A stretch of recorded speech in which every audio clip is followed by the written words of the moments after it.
Hey everyone, welcome to the channel. It's August 2023 and the weather is still cold in the UK. It's raining, but I'm assured that in the middle of August that the weather will change to exactly what it should be. And today what we're going to be talking about is the difficult subject of convincing your partner. Now, generally speaking, I'm going to come from a man's perspective to a woman, to convincing a woman. Yeah, but you can take this both ways. It's the difficult conversation of trying to persuade your better half that you want a motorcycle and that you want to take your driving test for the motorcycle and that you would like to get a motorcycle. And they say no, not at all, not a chance. And it's a very, very difficult situation. So I'm going to, my rule of thumb often is the case where I work on the solution of it's either get forgiveness or get permission. And I've made a few mistakes in my life, and that's often driven through working through forgiveness. But I don't think getting a motorcycle through forgiveness, as in you just go out and buy the motorcycle and then you tell your partner, is the right approach. So what we need to think about is how do we what is the way to allow your partner to understand your desire to take your motorcycle test and ultimately buy a motorcycle? Excuse me while I have a drink of coffee through this conversation. So I've written a few things down. Like most things in a relationship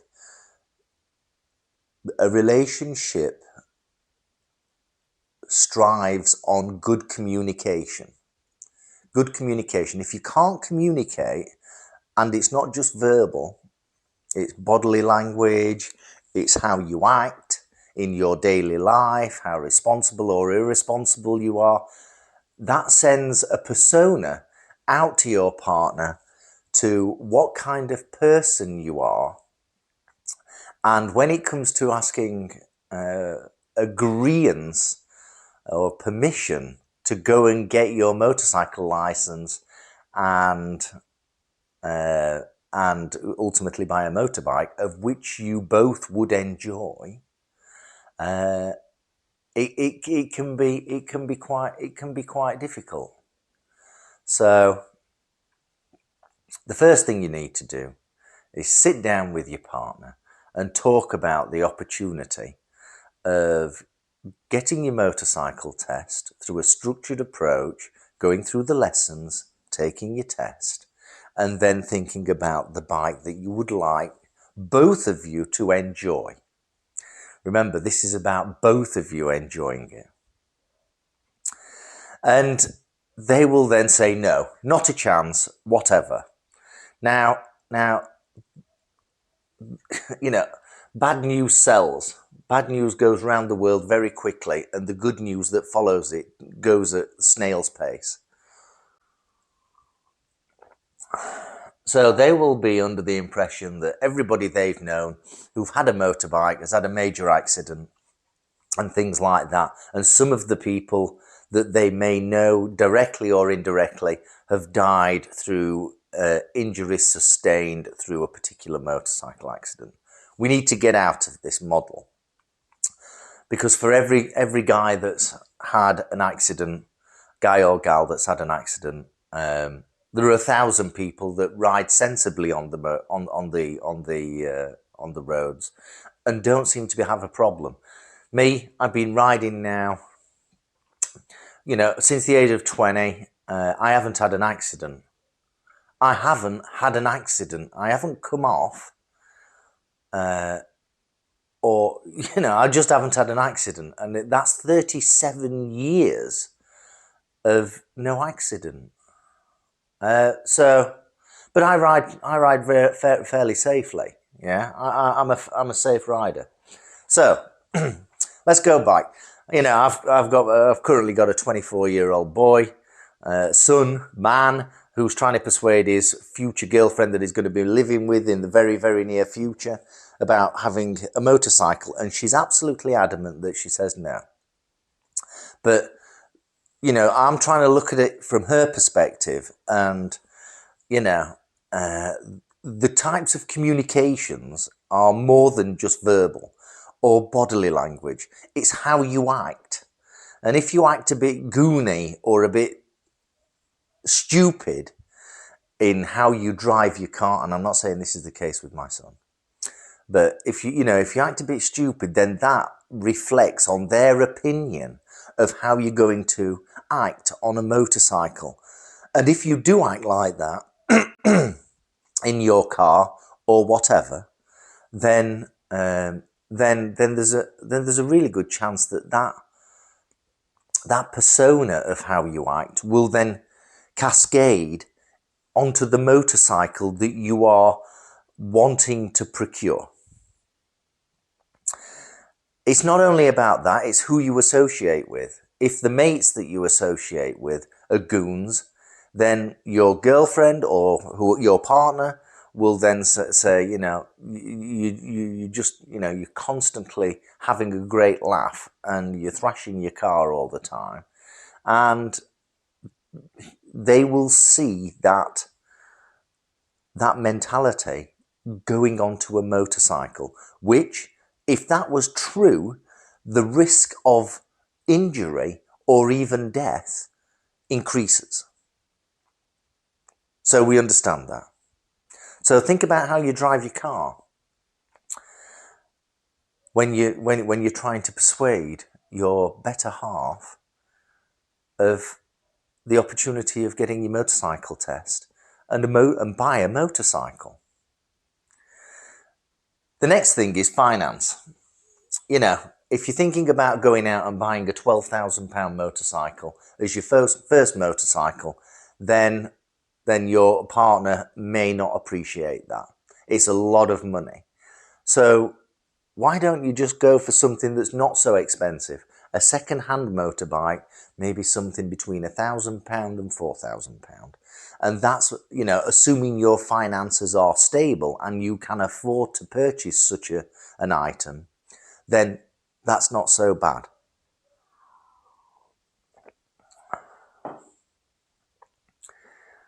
Don't go throwing money into something you cannot afford. If you can't afford a motorcycle, even though you have a desire to have a motorcycle, then don't go and get one. Get a motorcycle when you can afford it. Yeah? And it doesn't put a risk at the finances of the house that you have, the finances associated to the car that you already have, the lifestyle that you have, maybe 2 holidays a year, and it'll be reduced to 1 holiday because of the motorbike.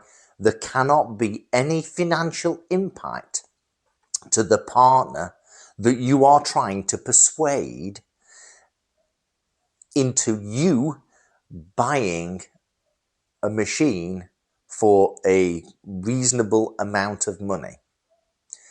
Also, when you're talking to your partner about buying a machine, don't start showing her or him or whoever pictures of Yamaha R6s or R1s or Yamaha or Suzuki GSX R600s or 1000s. They'll see a racing bike and they will see death. That's the end of the subject. They'll see a racing bike, they'll understand how you drive on the road in your car, and they will see death. It's quite binary in someone that doesn't want you to do something that's maybe elevated in risk. So don't start suddenly flashing photos on Marketplace of a GSX R600 for £4,000 GSXR 600 for £4,000. Show them a normal motorbike. You can get a fast motorbike like a Triumph Street Triple, and this is not pushing forward the Street Triple, which looks like a normal motorbike, just a casual motorbike to the general onlooker. It doesn't look like a hooligan bike, yeah? So just show them that motorbike and say, this is what I'm thinking about getting. If you show them a GSXR 600, they'll see a racing bike, they'll see death. That's all it is. It's as simple as that. You can get a GSXR or an R1 or an R6 3 years down the line, yeah? But show them something like a Triumph Street Triple, which looks like a normal naked motorbike that doesn't look like it goes at excessive speed, yeah? Or just get yourself a normal motorbike, like, I don't know, a Royal Enfield 650 Interceptor or something like that. A normal motorbike that they relate to something that's not risk hungry. Yes? So don't start flashing out racing bikes to the one that you're trying to persuade to allow you to go and buy a motorbike. Next. So that's all about communication. How you communicate, how you pass over your persona to your other half. Yeah? Next, inclusion. Bring them into the process of getting the motorcycle. Bring them into the system, the ecosystem of motorcycles. Go into showrooms. Go and have a look around. Let them sit on the back of a particular bike, not a GSXR. Let them sit on a bike, see if it's comfortable for them, yes? Go viewing bikes together. Maybe if you take your CBT, excuse me, if you take your CBT, then include them in that. Let them take a CBT as well, so that brings them into the system. Taking the CBT is very easy, and other people I've seen in the past have done this with their partners. And then they get the license to ride a 125 in the UK roads for, let's say, is it a 2-year period? I don't know now on the licenses. But, you know, maybe they get a 125 and just tootle around with you on they're on a 125 and you're on your Triumph Street Triple. Yeah?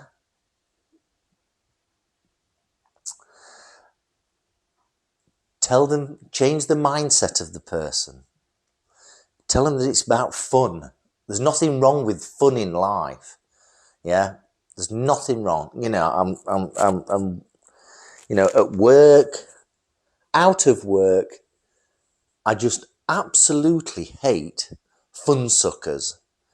These people that go through life as if they are a martyr to the system and they just don't have any fun at all. There's nothing wrong in having fun. Life isn't destined to be hard and struggling. If you can afford it, we go back to finances, then you can take the money out of your account and go and buy a particular bike. Yeah? Don't forget to buy a toolkit and go and learn how to use a screwdriver and a spanner. That's a good thing. It's great. Nothing finer than working on your own motorbike. But, you know, think about the mindset. Let's go back to the history.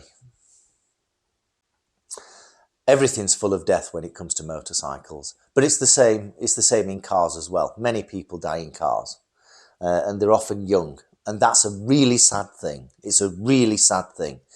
If just people would ride a little more safer on the roads, then it would stop so much pain for the people that are left behind.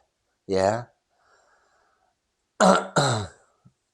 Confirm to your partner that it is safe and look at the other people that are riding safely And the numbers of people that are riding safely completely outweigh those that ride like idiots. You will always have idiots that ride on the road, and they are on the edge of a serious accident or even worse. And that will then reflect on their family. Don't become a statistic, yeah? Ride a motorcycle safely and you will enjoy it more so than thrashing around on a fast motorbike into the corners, of which one day you will find that you can't handle that corner and you'll end up in the ditch. Hopefully with not too many injuries, but just damaged pride and probably a damaged motorbike that will cost quite a lot of money to fix. Alternatively, you can go the forgiveness option.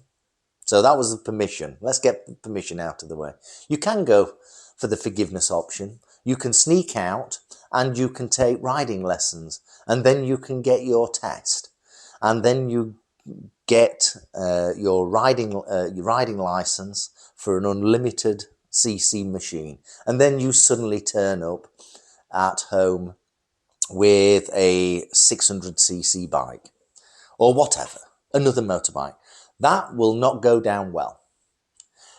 I can imagine that breaking up a relationship. That's not a good thing. I wouldn't recommend that at all. However, if it's even through, remember we're in the forgiveness slice here. We're in the forgiveness slice, not the permission slice, the forgiveness slice. Even through reasonable conversation, you can still not persuade your partner that you want a motorbike. Then from my perspective, that sets a scene for the future. What happens when you want to take your private pilot's license? No, it's too dangerous. Even though flying is the safest form of transport, full stop. What happens when you want to go scuba diving? Or what happens when you want to do whatever it is that you want to do? And it's constant no, no, no, no. These are big red flags. There's got to be compromise in a relationship. If you're really, really struggling, at the end of this advice, over a period of time, to convince your partner that this is what you would like to do, then from my perspective, that sets a scene for the future of your relationship. I'm just saying. And therefore, I would always go down the forgiveness route, and I would be going out and I would do what I want to do, and then I'd come back onto the drive at home and ask for forgiveness. And that's not the life you want to have.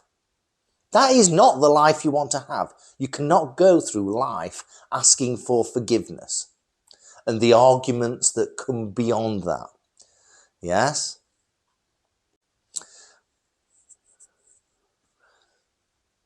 I hope you found this useful. And if you did find it useful, or you're having problems convincing someone, either private message me or leave comments below. Yep. So think about what I've said, and hopefully it makes some sense. Yeah?